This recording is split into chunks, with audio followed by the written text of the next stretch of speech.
Alright, featuring Raffle Mal Productions, here is your host, Rothin. Alright, everybody, what is up? This is Rothin, the original Uber Noober. We've got here with me today, Devitor. Let's give a little round of applause, type of stuff. Alright, Devitor, say hello to the fans. Hello, hello. Alright, we are going to be talking about the infamous Obsidian Sanctum today.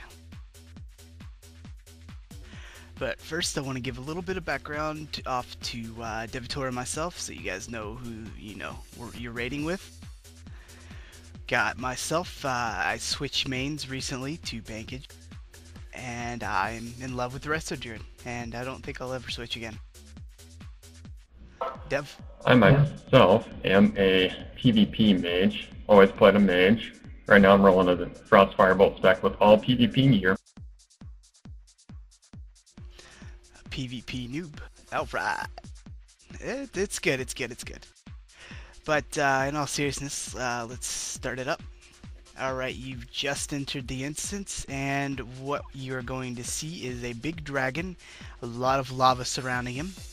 You're going to see pats to the left and to the right. The pats to the left have the same effects as the pats to the right, coincidentally.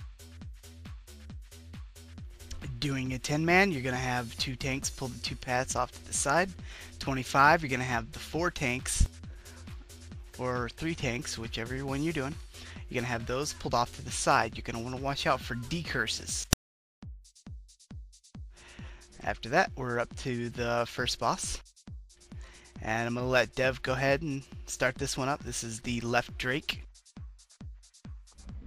The left Drake is pretty much tank and spank. The portal will pop up. Do not go into it, though. Just continue DPSing him out. It's a pretty simple fight. Alright, good job. Any special loot drops, anything like that? He always drops one emblem. Whether it be heroic or 10-man, he'll drop it nevertheless. Alright, so pick up your emblem and enjoy that easy tank and spank. I believe we've got 1 pat along the way.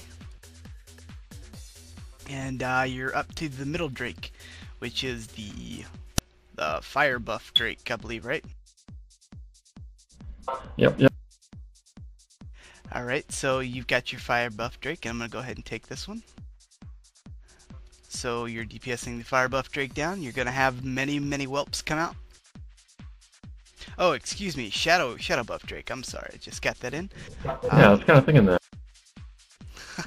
Excuse me.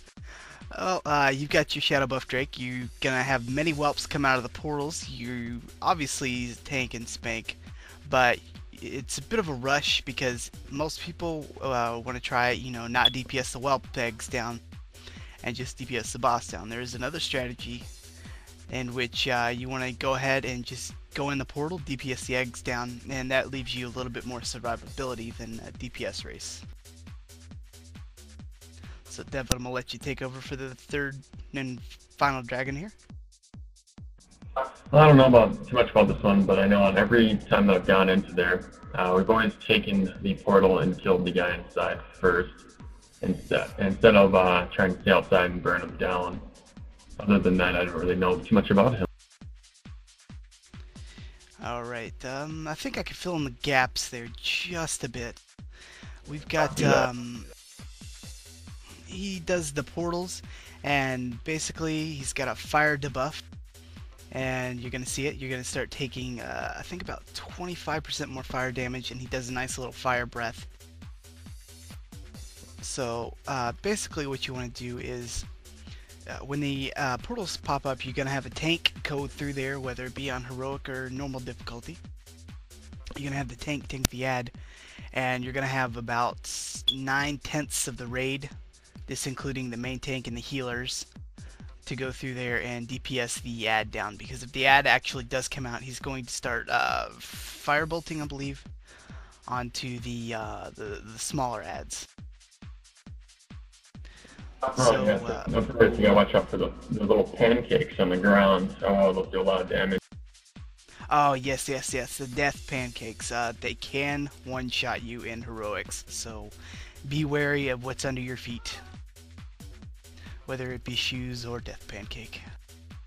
Alright, we've got our little bit of trash cleared off. We've got our decurses up. Everybody's buffed up and ready to go.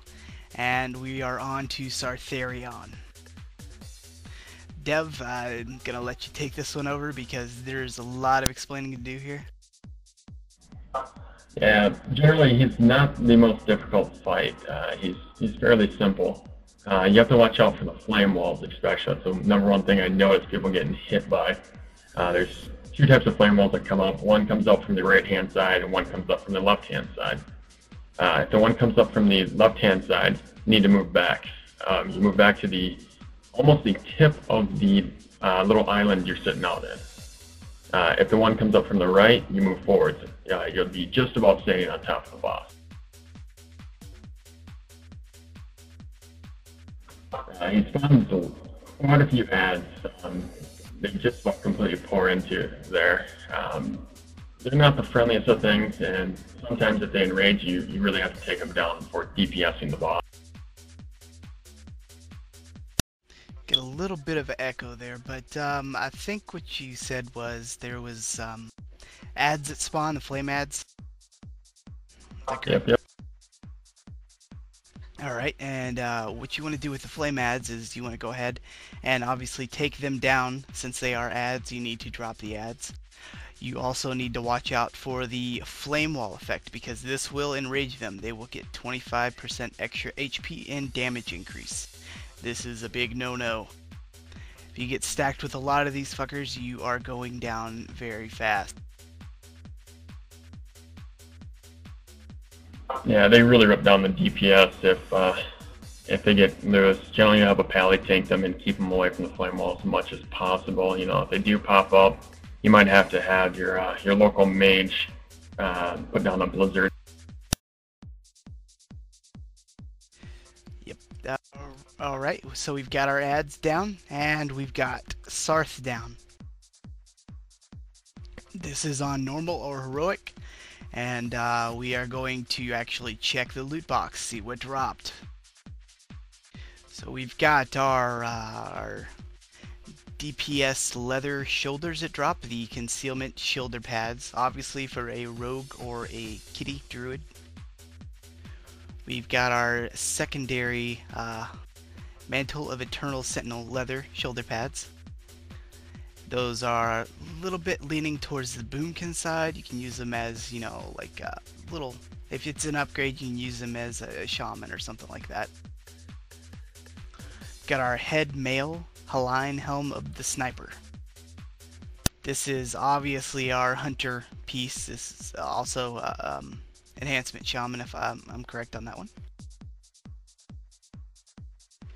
Got our shoulder mail, which is leaning towards a little bit. It's got the 13 MP5 on it. It's Council Chamber of Epilots. So it's leaning towards the enhancement shaman side. Also got our chest plate of the Great Aspects. This is plate DPS, so you got your Redidens, your Death Knights, your melee warriors, and stuff like that. So a few trinkets that drop. A very nice boomkin staff off of it, which I've been wanting to get for a long while now. And we've also got our Tier 7 and Tier 7.5 goodie bag. That is the Lost Gauntlets of the Lost Protector, the Lost Conqueror, and the Lost Vanquisher. These can be traded in at the Horde or Alliance main place where the heroism and the valor badges are turned in for the Tier 7.5 items, or Tier 7, whichever you're doing. And now let's go ahead and discuss the Sartharion bonus loot, which everyone's raving about right now, especially the inevitable. Congrats to them for the heroic 25-man. That's extremely difficult, so I've heard. 3 dragons, yeah.